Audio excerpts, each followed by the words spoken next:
Hello बच्चों, atomic radio के बाद नेक्स्ट हम जनरल प्रॉपर्टी पढ़ रहे हैं पीरियड टेबल में। आयनाइजेशन एंथैल्पी क्या है? Ionization enthalpy.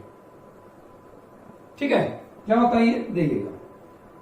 मेरे पास में कोई एटम है, ये एटम का न्यूक्लियस होगा, ये फर्स्ट सेल, ये सेकंड सेल, ये थर्ड सेल।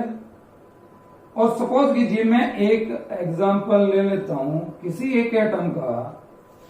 कौन सा ले लें? मैंने मान लीजिएगा सोडियम ले लिया, Na, सोडियम। फाइन, सुनो ध्यान से। इलेक्ट्रॉनिक कन्फ्यूजन अगर मैं सोडियम का लिखूं कंप्लीट, तो क्या भाई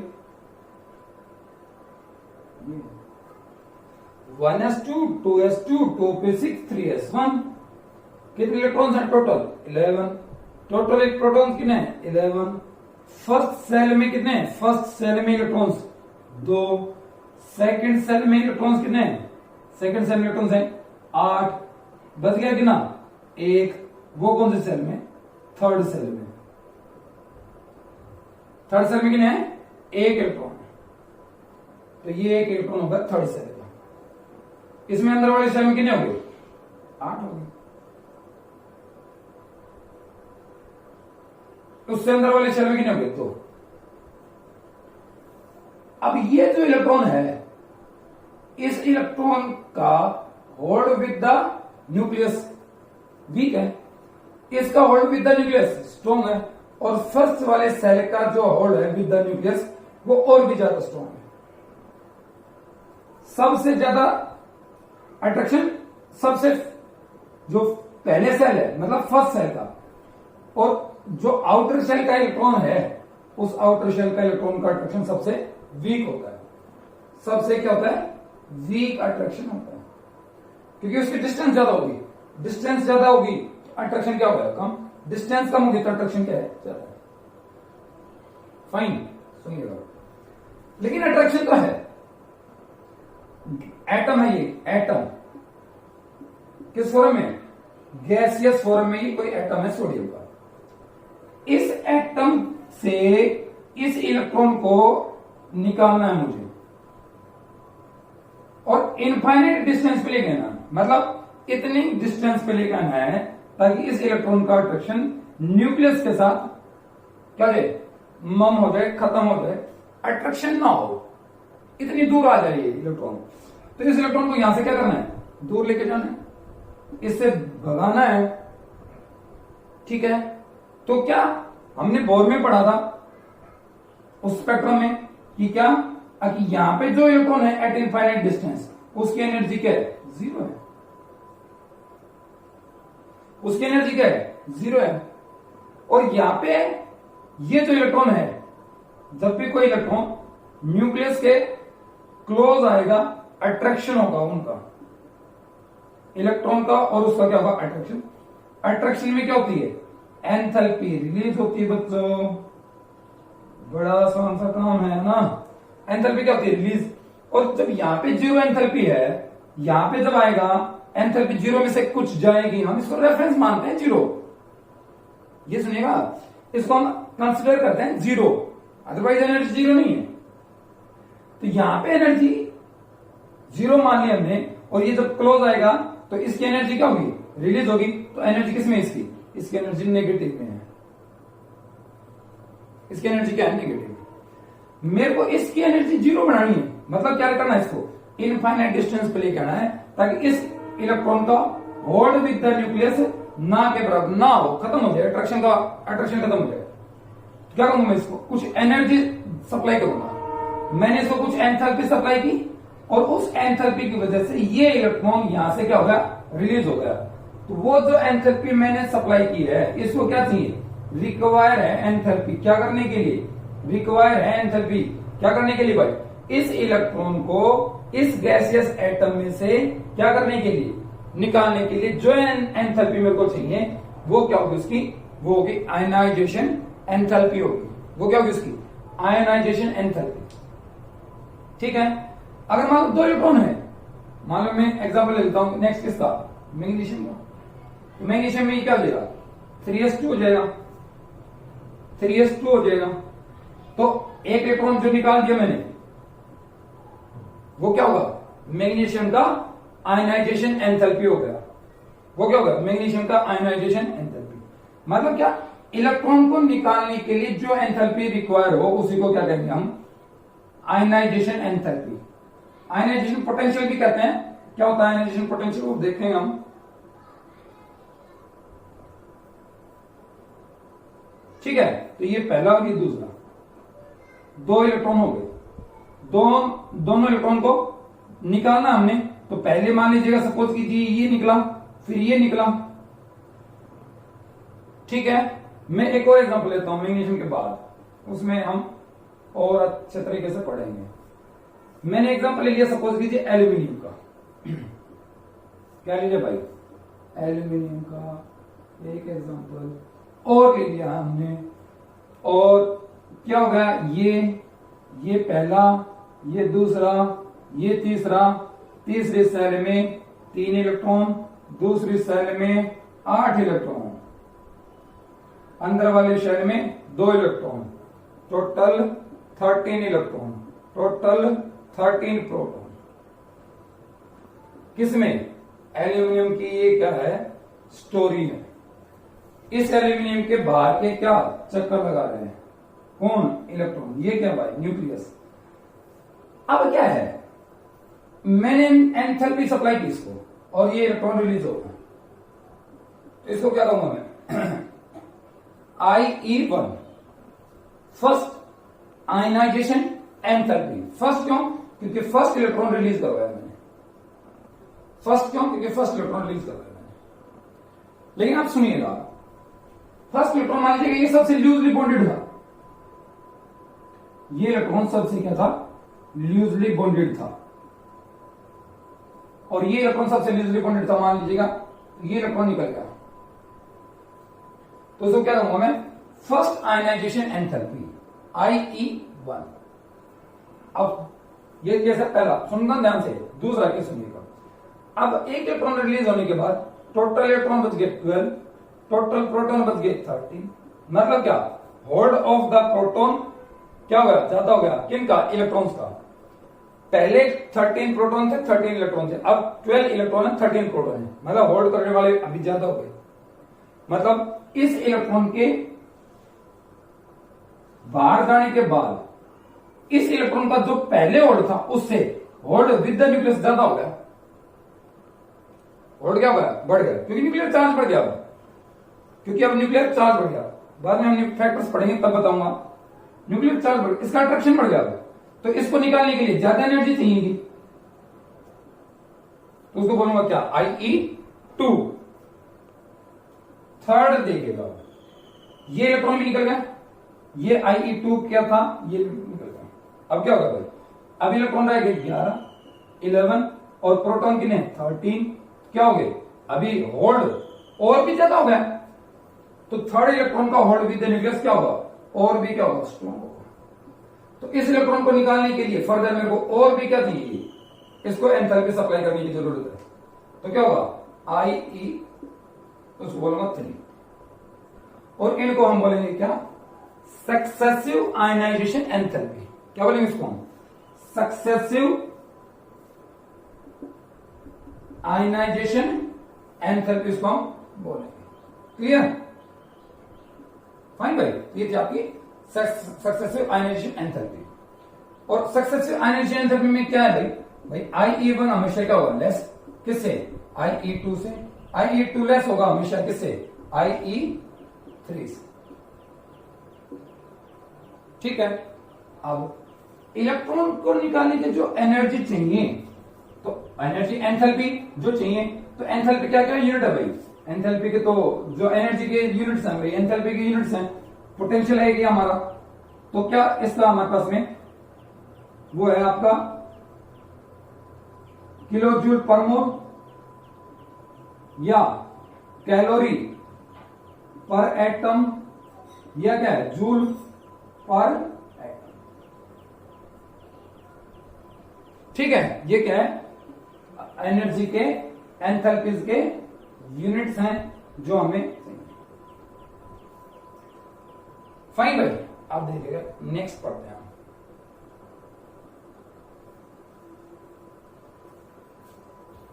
क्या है फिर उसके बाद नेक्स्ट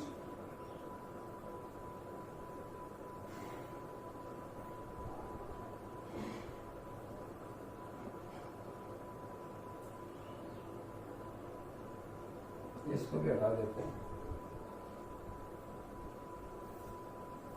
और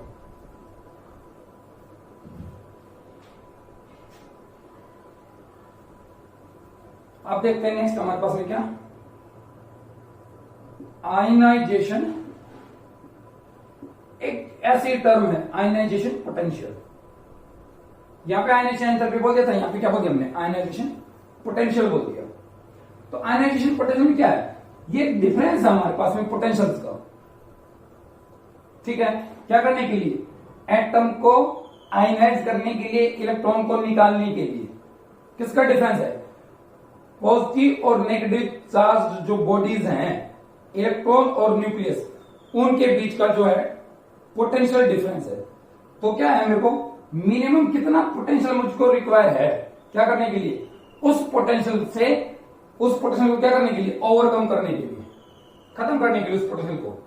यहां पे है ये इलेक्ट्रॉन है, ये क्या है? न्यूक्लियस है। तो इनके बीच का जो पोटेंशियल डिफरेंस है उसको क्या करना मेरे को? उस पोटेंशियल को क्या करना मेरे को? खत्म करना है। मतलब इस इलेक्ट्रॉन को यहां पे लेके आना है। तो इसको मेरे को क्या सप्लाई करना पड़ेगा? इसको मेरे को पोटेंशियल देना पड़ेगा। ठीक है, तो उसको क्या कहूंगा मैं? Ionization potential. और इसका यूनिट क्या है? Electron volt. इलेक्ट्रॉन वोल्ट क्या होता है? इलेक्ट्रॉन वोल्ट एक इलेक्ट्रॉन को क्या करने के लिए? मूव करवाने के लिए। क्या करवाने के लिए? मूव करवाने के लिए मेरे को क्या चाहिए? एनर्जी चाहिए with one potential difference.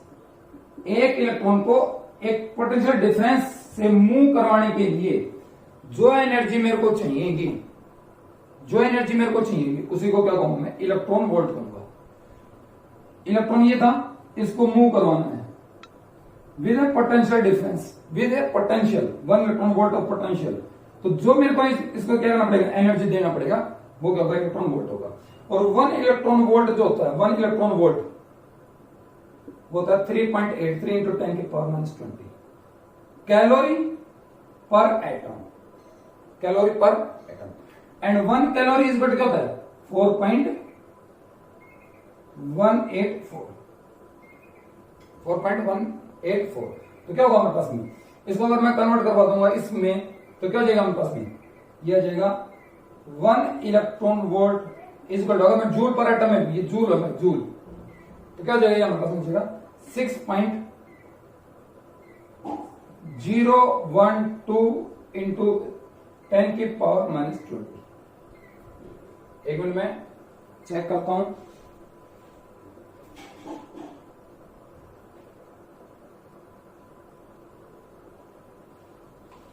Sorry, calculation में ये है 1.602। क्या किसमें गए? जूल पर एटम में आ गए। क्या गए? जूल पर एटम में। अब नेक्स्ट आता है कि जो आयनाइजेशन एंथैल्पी है वो किन किन फैक्टर्स पे डिपेंड करती है और कैसे वेरी करती है? ट्रेंड क्या है? पीरियडिक टेबल में ट्रेंड क्या है? किस तरह से वेरी करेगी? बढ़ेगी, घटेगी, down the group, along the period, क्या होगा? वो सब देखते हैं नेक्स्ट। सुनिएगा ध्यान से।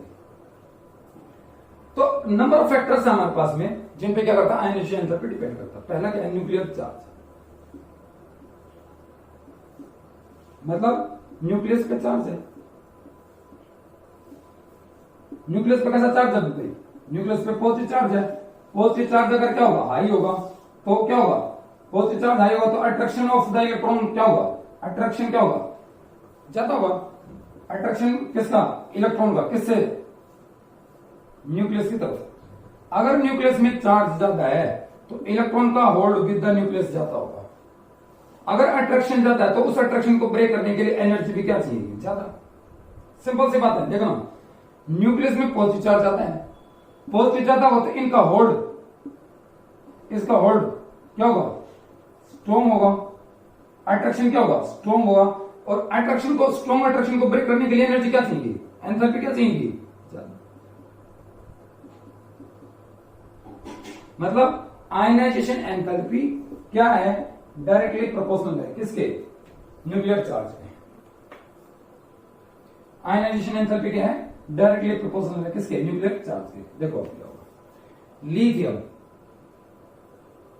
लिथियम के बाद बेरिलियम, बेरिलियम के बाद बोरोन, फिर कार्बन, फिर नाइट्रोजन, फिर ऑक्सीजन, फिर फ्लोरीन। क्या है, ये सब स्टोरी है।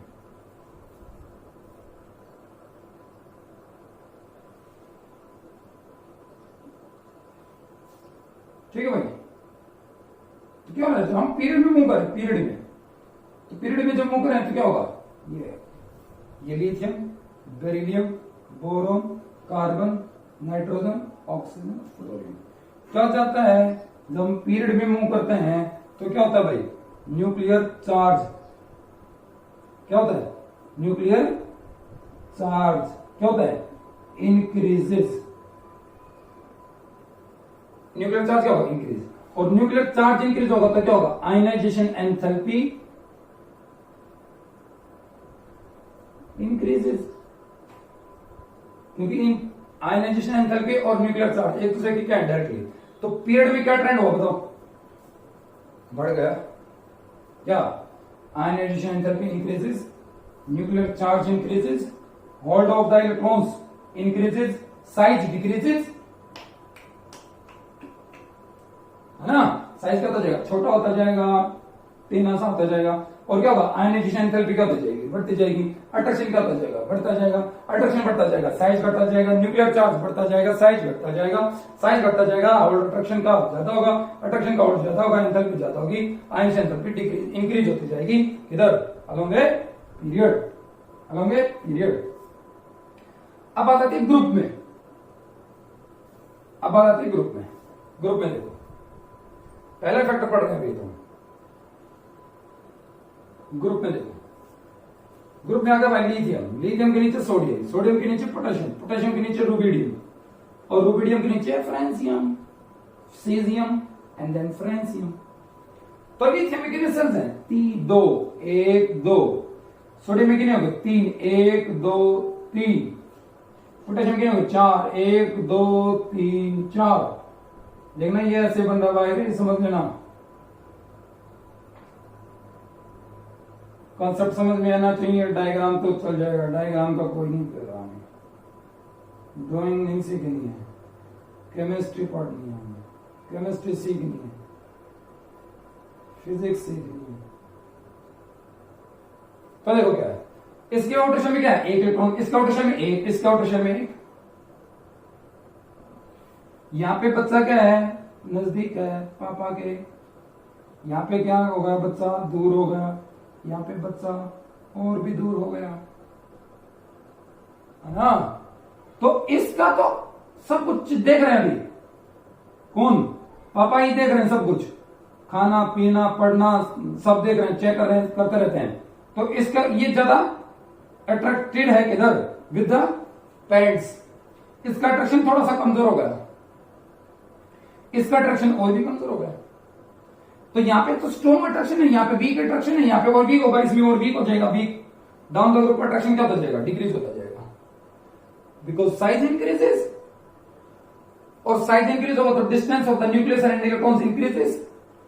डिस्टेंस जब बढ़ता जाएगा तो क्या होगा, अट्रैक्शन कम होता जाएगा, और इलेक्ट्रॉन को निकालने के लिए एनर्जी क्या होती जाएगी, डिक्रीज होती जाएगी, कम होती जाएगी, decreases as we move down the group, because size increases, attraction decreases, hold of the electron with the nucleus decreases, we require less enthalpy to remove the electron from the gaseous atom. Period में increase, group में decrease. तो पहला nuclear charge. दूसरा कौन सा factor पढ़ा अभी हमने इसमें कौन सा फैक्टर था? Size. Size increases, enthalpy decreases, तो मींस आयनाइजेशन एंथैल्पी और साइज एक दूसरे के विरोध। साइज बड़ा होगा तो आयनाइजेशन एंथैल्पी कम होगी। तीसरा फैक्टर सुनिएगा, तीसरा फैक्टर क्या है? Penetration effect. पेनिट्रेशन इफेक्ट क्या होता है? पेनिट्रेशन इफेक्ट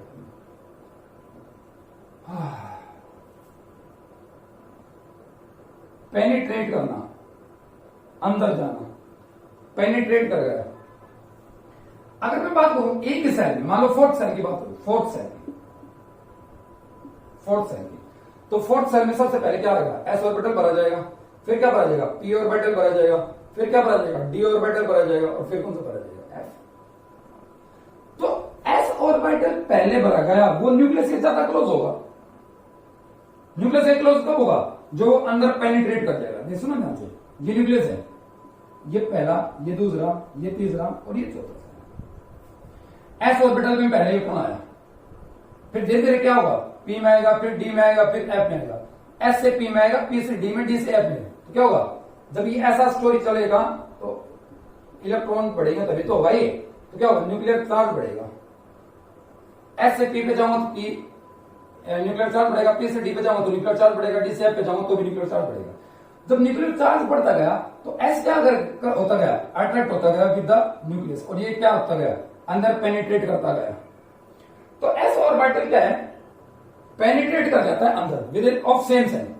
तो क्या होगा? एस का होल्ड विद द न्यूक्लियस ज्यादा होगा, पी का होल्ड वीक होगा, डी का और भी वीक, एफ का होल्ड विद द न्यूक्लियस सबसे वीक होगा। तो इलेक्ट्रॉन निकालना क्या होगा? आसान। किससे? किससे? एफ से, क्योंकि एफ का होल्ड विद द न्यूक्लियस क्या है? वीक है। क्यों? वो लेटरली फिल हुआ। एस क्या हुआ? पहले फिल हो गया। एस पहले फिल हुआ तो क्या हुआ? एस पहले फिल हुआ तो क्या हुआ भाई? पहले फिल हुआ तो अट्रैक्शन ज्यादा हो गया। ठीक है, मैं देखता हूँ वीडियो मैंने स्टार्ट ही ना की हो ना, चलिए बहुत बार हो जाता है ऐसा मेरे साथ में, फिर दोबारा फिर से बनानी पड़ती है। अभी तो चल रहा है। एस है तो एस का क्या होगा? आयनाइजेशन एंथैल्पी ज्यादा होगा, पी का कम, डी का और कम, एफ का और कम होगा।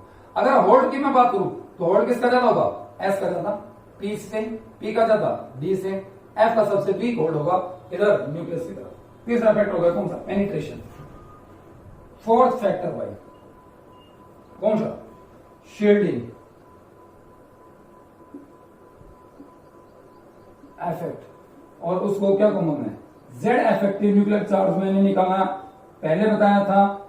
जेड इफेक्टिव न्यूक्लियर मतलब इफेक्टिव न्यूक्लियर चार्ज कैलकुलेट करने के लिए हमने फॉर्मूला बताया था, और वहां पे एक अंकल स्लेटर जो थे उन्होंने जेड इफेक्टिव के लिए रूल बताया था। मैंने वो बताया हुआ है पहले वाली वीडियोस में, तो देख लेना क्या था वो। Z effective is equal to nuclear charge minus shielding factor sigma. ये था सिग्मा, ये न्यूक्लियर चार्ज है, ये इफेक्टिव न्यूक्लियर चार्ज है। तो क्या है? शील्डिंग जिसका ज्यादा होगा, मतलब जो ज्यादा शील्ड करेगा, धक्का ज्यादा देगा। जब धक्का ज्यादा देगा तो साइज बढ़ेगा। मान लो, देखना सुना ध्यान से, ये अगर शील्डिंग ज्यादा होगा तो इनर के इलेक्ट्रॉन्स क्या हो गए? शील्डिंग का ज्यादा होने का मतलब क्या? इनर इलेक्ट्रॉन्स रिपेल करते हैं किसको? आउटर को। तो आउटर कहां जाएगा? दूर जाएगा। दूर जाएगा तो अट्रैक्शन विद द न्यूक्लियस कम होगा भाई। अगर शील्डिंग ज्यादा हुई तो क्या होगा? ये क्या गया? इलेक्ट्रॉन दूर चला गया, न्यूक्लियस से थोड़ा सा इधर खिसक गया, पहले जिस पोजीशन में था उससे दूर गया। अंदर वाले शेल के इलेक्ट्रॉन्स ने धकेल दिया उसको, वो क्या कर गया? शील्ड कर गया। तो यहां पे आ गया तो क्या होगा? पहले इलेक्ट्रॉन यहां पे था, अगर धक्का दे दिया तो दूर चला गया, दूर गया तो अट्रैक्शन क्या होगा बच्चों? सिंपल सिंपल सब चीजें हैं ये। अट्रैक्शन क्या होगा? वीक, और अट्रैक्शन वीक तो क्या? आयनाइजेशन एंथैल्पी लो। शील्डिंग स्ट्रॉन्ग, शील्डिंग इफेक्ट ज्यादा हुआ तो शील्डिंग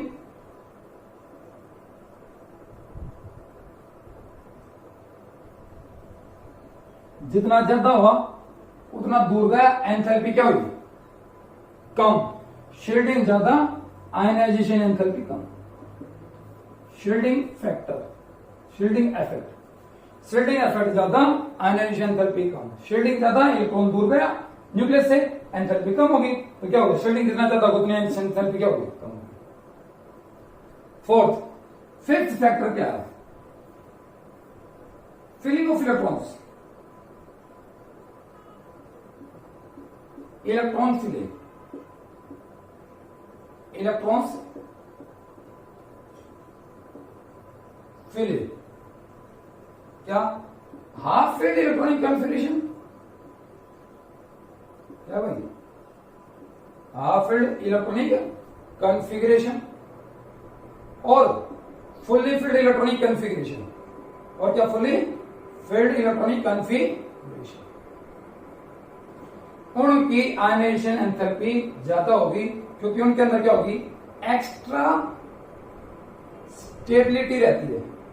क्या रहती है उनके अंदर, extra stability. Half filled electronic configuration और फुल्ली फील्ड इलेक्ट्रॉनिक कॉन्फिगरेशन ज्यादा स्टेबल होते हैं, इसीलिए उनकी क्या, आयनाइजेशन एंथैल्पी क्या होगी, ज्यादा होगी। हाफ फील्ड से फुल्ली फील्ड की और भी ज्यादा होगी। अगर मैं आपको एक एग्जांपल दूं, देखो नाइट्रोजन है, नाइट्रोजन से इधर कौन है, कार्बन, इधर कौन है, ऑक्सीजन। सुना ध्यान से, तो क्या होगा, कार्बन का इलेक्ट्रॉनिक कॉन्फिगरेशन क्या है, 2s22p2। नाइट्रोजन का क्या है, 2s22p3, आउटर शेल का बताना बस। और इसका क्या है, 2s22p4। हाफ फील्ड कौन है, नाइट्रोजन है, हाफ फील्ड कौन है, नाइट्रोजन है। तो इसके लिए आयनाइजेशन एंथैल्पी क्या होगी, हाई होगी। क्या होगी, हाई होगी। इसकी आयनाइजेशन एंथैल्पी इससे भी ज्यादा है, इससे भी ज्यादा है, इससे भी ज्यादा है, इससे भी ज्यादा है। क्यों, ये हाफ फील्ड है, हाफ फील्ड में क्या होगी, एक्स्ट्रा स्टेबिलिटी रहती है, वो ज्यादा स्टेबल रहता है, इसलिए इलेक्ट्रॉन रिलीज करना, उसे इलेक्ट्रॉन निकालना मुश्किल होता है। नेक्स्ट, अगर मैं बात करूं नियोन की, तो नियोन क्या है, 2s2 और 2p6, ये तो फुल फील्ड और होगा, और फुल फील्ड होगा तो उसमें और भी क्या होती है, एक्स्ट्रा स्टेबिलिटी होती है। तो क्या होगा, एंथैल्पी उसकी, उसमें से इलेक्ट्रॉन निकालना बहुत मुश्किल होगा, इसीलिए ये क्या होती हैं, इनर्ट होती है। अच्छा जी, ये बात थी, इनर्ट गैस बोलते हैं। क्यों, इलेक्ट्रॉन निकालना मुश्किल है, इलेक्ट्रॉन नहीं निकलेगा, आयनाइज नहीं होगी, बॉन्ड नहीं बनाएगा, शेयरिंग नहीं बनाएगा, ऑक्टेट पूरा है, फुल्ली फील्ड मस्त अपनी दुनिया में आत्मनिर्भर इसको बोलते हैं। नरेंद्र मोदी बोल रहे हैं ना, आत्मनिर्भर। तो ये है आत्मनिर्भर, ना लेना ना देना, ना आयनाइज होना, ना शेयरिंग करनी, ना कुछ और करना, अपनी मस्ती में मस्त, इसलिए इनर्ट भी है। ठीक है, तो ये आज हमने क्या पढ़ा, ionization enthalpy and the factors which affect the ionization enthalpy. Fine, thank you.